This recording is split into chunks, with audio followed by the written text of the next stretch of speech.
Hello guys, welcome back to my channel. The topic that we are going to cover in this video is the concept of money supply. Before coming to the money supply, we need to understand the origin of money supply as far as economic theory is concerned. Economics में money जो ये concept है जिसे हम हर दिन सुनते हैं, हम हमारे डे टू डे लाइफ में इसके पीछे भागते रहते हैं, ये जो कॉन्सेप्ट है मनी का, ये आया कहाँ से?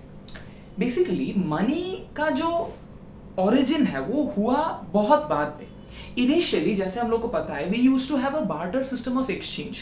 कोई भी देश में आप जाओ, कोई भी मार्केट में आप जाओ, लोग चीजें खरीदते थे, बेचते थे, बट कोई भी चीज खरीदने के लिए जो पेमेंट आपको करना पड़ता था वो पेमेंट आप करते थे एक दूसरे गुड के हेल्प से. This can be explained with the help of an example. Suppose आपको दूध खरीदना है, आपके पास चावल है, तो आप जब किसी के पास जाते हैं दूध खरीदने के लिए, आप उसको पेमेंट करेंगे, बट वो पेमेंट होगा इन टर्म्स ऑफ राइस. सपोज आपने 1 लीटर का दूध उससे खरीदा और आपने बोला कि मैं आपको 1 केजी का चावल देता हूं. बार्टर सिस्टम यही था. There was exchange of goods and services, but ये एक्सचेंज हो रहा था in terms of goods and services only. So for buying any good you have to pay in terms of any good. barter system यही था. But barter system का जो सबसे बड़ा फ्लॉ था या ड्रॉबैक बोल सकते हैं वो ये है कि अक्सर ऐसा देखा गया है कि दो इंडिविजुअल्स में ट्रेड फैसिलिटेट नहीं हो पा रहा है. ऐसा क्यों होता है? सपोज आपके पास चावल है, आप दूध खरीदना चाहते हैं, बट आप जिससे दूध खरीद रहे हैं क्या उसे चावल की जरूरत है? सपोज ऐसा हुआ कि उसे चावल की जरूरत है ही नहीं, उसे सपोज किसी और गुड की जरूरत है, उसे गेहूं की जरूरत है. अगर ऐसा हुआ तो वो डेफिनेटली आपसे चावल नहीं लेगा. वो बोलेगा कि नहीं, आप मेरे से दूध खरीद सकते हैं बट आपको गेहूं देना पड़ेगा, आप चावल देने से मैं आपको दूध नहीं बेच सकता. तो ऐसे सिचुएशंस में क्या होता था कि बार्टर सिस्टम में हम लोग दो इंडिविजुअल्स के बीच में ट्रेड फैसिलिटेट नहीं कर पा रहे थे. कोई भी एक्सचेंज दो इंडिविजुअल्स के बीच में नहीं हो पा रहा था. ऐसा इसीलिए हो रहा था because there was no common parameter in terms of which the values of all the goods and services could be expressed.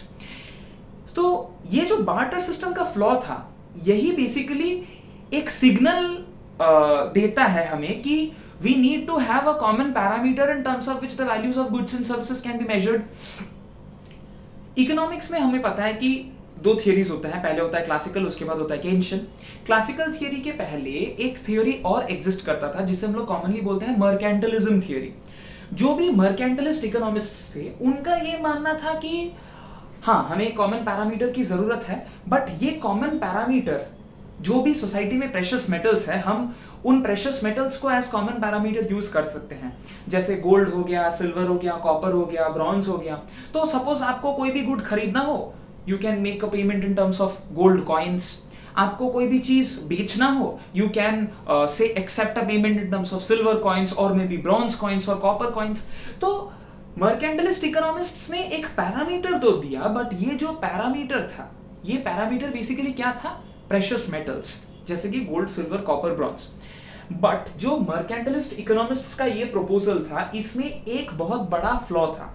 वो ये था कि ये जो प्रेशियस मेटल्स हम लोग कंसिडर कर रहे हैं, इन मेटल्स का अपना एक अलग वैल्यू है, अपना एक मेटेलिक वैल्यू है, या जिसे हम लोग कॉमनली कहते हैं इंट्रिंसिक वैल्यू. इंट्रिंसिक वैल्यू का मतलब क्या है? सपोज आपके पास एक 5 रुपए का कॉइन है. ये 5 रुपए का कॉइन किसी मेटल से बना है. जिस मेटल से ये कॉइन बना है उस मेटल का अपना कोई वैल्यू नहीं है. मतलब अगर आप किसी लोहार के पास जाते हैं और आप बोलते हैं कि ये 5 रुपए का कॉइन लीजिए, इसको मेल्ट करके वो मेटल का जो वैल्यू आ रहा है आप मुझे वो दे दीजिए, कोई भी लोहार आपको वो नहीं देगा, क्योंकि 5 रुपए का कॉइन का वैल्यू सिर्फ वो 5 INR, 5 इंडियन नेशनल रुपी ही है. इसके अलावा उसका कोई और वैल्यू नहीं है. It has got no intrinsic value of its own. But gold coins या सिल्वर कॉइन्स के केसेस में क्या होता था कि उन मेटल्स का एक अपना वैल्यू था. सपोज आप एक गोल्ड कॉइन बना रहे हैं तो उसका जो मॉनेटरी वैल्यू है वो तो है, बट मॉनेटरी वैल्यू के अलावा उसका एक अपना इंट्रिंसिक और या मेटेलिक वैल्यू बोल सकते हैं, वो भी होता है. तो this was the reason why ज्यादातर देशों में क्या होता था कि वो लोग इन्हीं प्रेशियस मेटल्स का स्टॉक बढ़ाना शुरू करने लगे मर्केंटलिस्ट थियरी के प्रपोजल के बाद. क्योंकि उन्हें पता था कि जिस देश के पास ज्यादा गोल्ड या ज्यादा सिल्वर या ज्यादा कॉपर होगा, वही देश अल्टीमेटली वर्ल्ड में ज्यादा पावरफुल होगा, वही ज्यादा रिच होगा, उसका इन्फ्लुएंस सबसे ज्यादा होगा. So this was the reason why the classical economists criticized this proposal of mercantilist economists. They basically told that no, we cannot use the precious metals for transaction purposes because they have got an intrinsic value of their own. इसीलिए उन्होंने quantity theory of money के जरिए money का जो proposal है उसे put forward किया world के सामने. तो मनी का जो ओरिजिन है वो इसी क्वांटिटी थियोरी ऑफ मनी जो क्लासिकल इकोनॉमिस्ट्स ने प्रपोज किया था वहीं से शुरू होता है. तो ये तो हो गया मनी का बैकग्राउंड. इसके बाद हम लोग आते हैं कि आखिर मनी इतना इंपॉर्टेंट है क्यों. मनी मेनली इंपॉर्टेंट है 4 रीजंस की वजह से. First one is the medium of exchange function of money. Medium of exchange से हम क्या समझते हैं, जैसा कि मैंने आपको एग्जांपल में बोला, money serves as the common parameter in terms of which the values of all the goods and services can be measured. आप किसी भी दुकान में कोई भी चीज खरीदने जाते हैं, you pay him in terms of money, he will accept the payment, he will offer you the good. But अगर आप किसी भी दुकान में जाके बोलते हैं कि आप मुझे ये गुड दे दो और बदले में मैं आपके लिए झाड़ू लगा दूंगा या आपकी दुकान में ये काम कर दूंगा, ये जनरली नहीं होता. क्यों नहीं होता? क्योंकि there is no common parameter in terms of which the values of goods and services can be expressed. अगर आप किसी दुकानदार के पास जाते हैं और बोलते हैं कि आप मुझे एक प्लेट खाना दे दो और मैं आपके दुकान में सफाई कर दूंगा, तो वो दुकानदार पहले मन ही मन सोचेगा कि एक प्लेट खाने का वैल्यू क्या सच में एक बार सफाई करना है. वो मन ही मन सोचेगा कि नहीं, मैं आपको एक प्लेट दूंगा बट बदले में आपको 2 बार पोछा लगाना पड़ेगा या 3 बार झाड़ू लगाना पड़ेगा. वो अपने आप एक वैल्यू सेट करेगा और उसका जो वैल्यू वो सेट करेगा वो डेफिनेटली आपके वैल्यू से अलग होगा, क्योंकि वो चाहेगा कि वो आपको एक प्लेट खाना देके आपसे मैक्सिमम काम वसूल कर सके.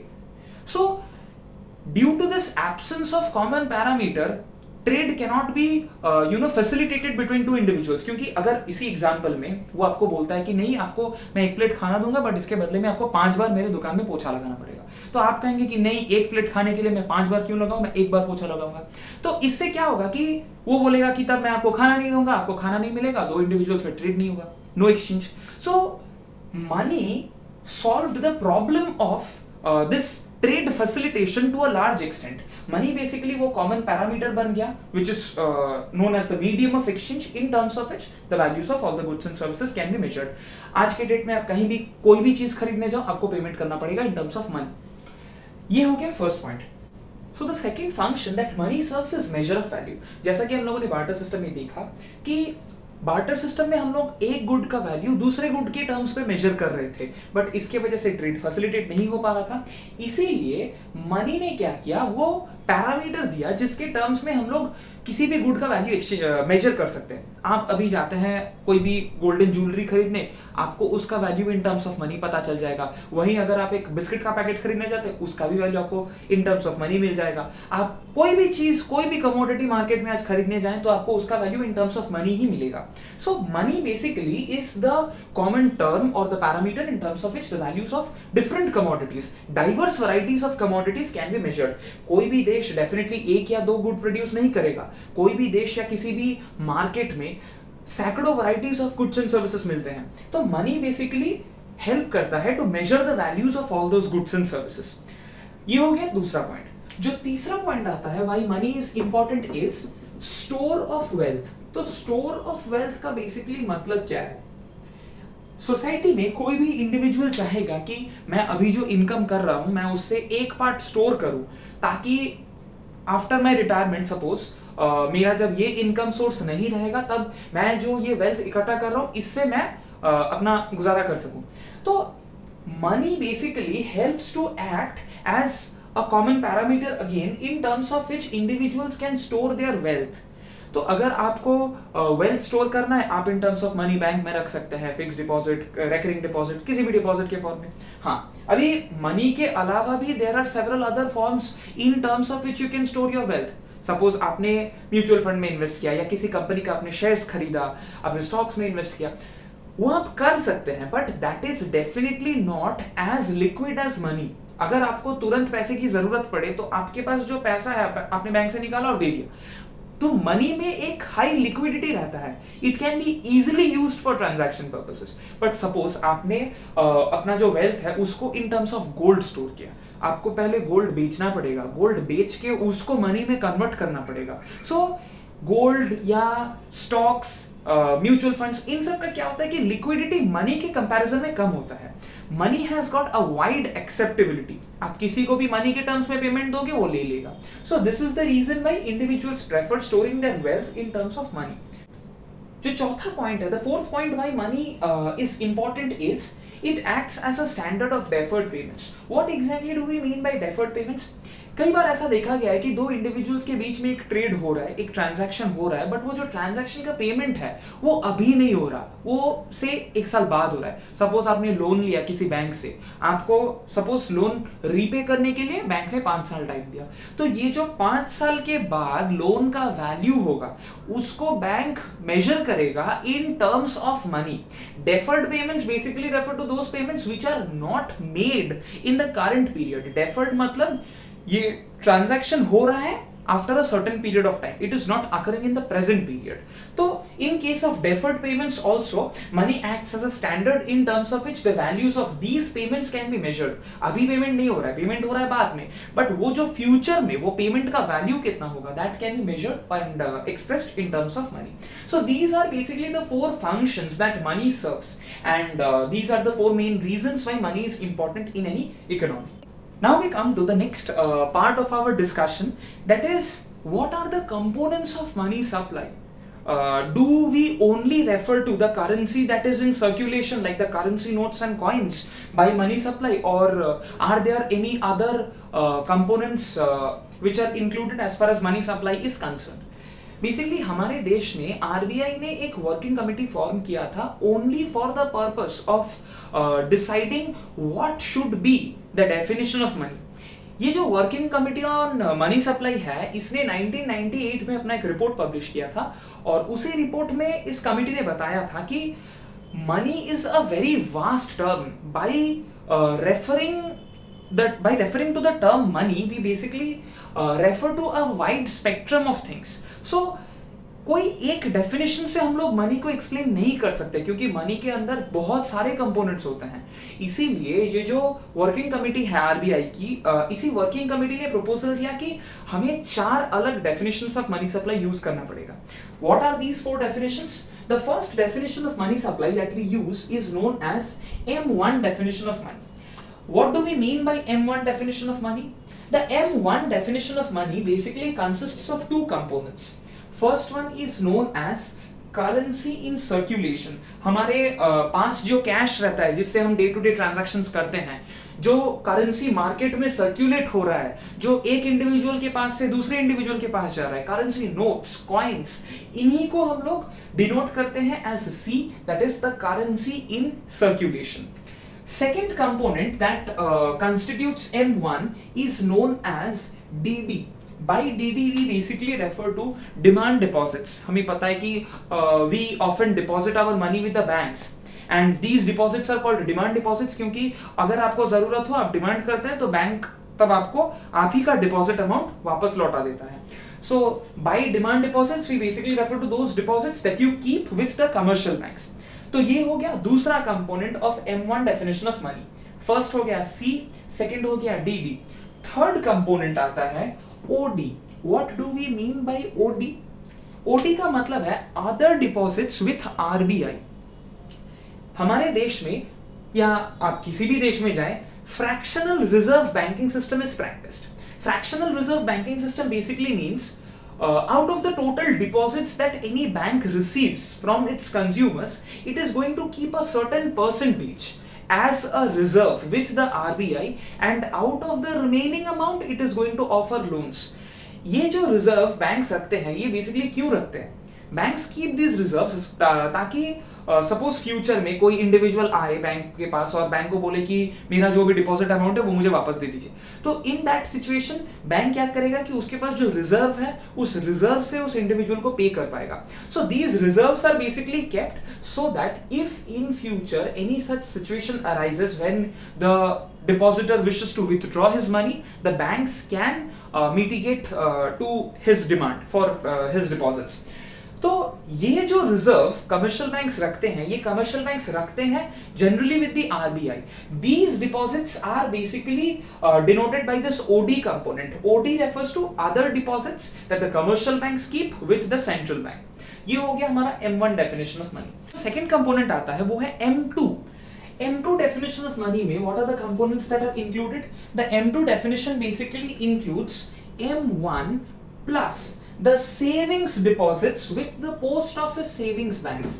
हमारे देश में आपको अगर कोई भी डिपॉजिट रखना हो तो आप चाहे तो पोस्ट ऑफिस सेविंग्स बैंक्स के पास भी जा सकते हैं, वो भी डिपॉजिट एक्सेप्ट करते हैं और they generally offer high rate of interest. तो ये जो सेविंग्स डिपॉजिट जो आप रख रहे हैं with the post office savings banks, they constitute M2 along with M1. तो ये हो गया सेकंड कंपोनेंट. जो थर्ड कंपोनेंट है मनी सप्लाई का, that is denoted by M3. This is basically equal to M1 plus TD. What do we mean by TD? By TD we basically refer to net time deposits. Time deposits मतलब fixed deposits. Generally the deposits that you keep with a bank for quite a long period of time. So M3 is equal to M1 plus the net time deposits that you keep with the banks. ये हो गया M3. इसके बाद हम लोग आते हैं the fourth definition of money supply. The fourth definition of money supply is often denoted as M4, and this M4 component is basically equal to M3 plus the total deposits that you keep with the post office savings banks. So this includes the total savings that you keep with the post office savings banks, excluding the national savings certificates. So this is what national saving certificates. So this is what the fourth definition of money supply is.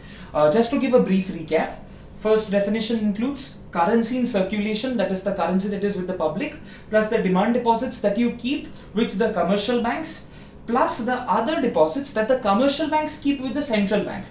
And M2 includes M1 plus the savings deposits that you keep with the post office savings banks. M3 includes M1 plus the time deposits. By time deposits we basically refer to those deposits which are generally kept for a long period of time, fixed deposits with the commercial banks. And M4 includes M3 plus the total deposits that you keep with the post office savings banks. Here POSB basically refers to post office savings banks, excluding the national savings certificates. So these are the four definitions of money supply.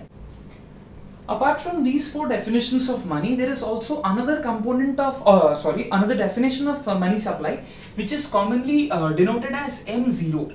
This M0 basically refers to the high powered money. इसको हम लोग the monetary base भी बोलते हैं, क्योंकि ये directly central bank के control के अंडर है. तो ये जो अमाउंट है, ये जो डेफिनेशन है, इसके अंदर बेसिकली C आता है, that is the currency in circulation, or the deposits which the commercial banks keep with the RBI. So as I have already stated, due to fractional reserve banking system, RBI अक्सर कई guidelines issue करता है जिसके तहत commercial banks को एक certain percentage of the deposits रखना पड़ेगा with RBI in the form of CRR और SLR. तो ये जो डिपॉजिट्स, ये जो रिजर्व्स जो बैंक्स रखते हैं with RBI, they are also included in this M0 component. So it includes C plus the deposits of the banks with the RBI. So these are mainly the 5 definitions of money supply that are used.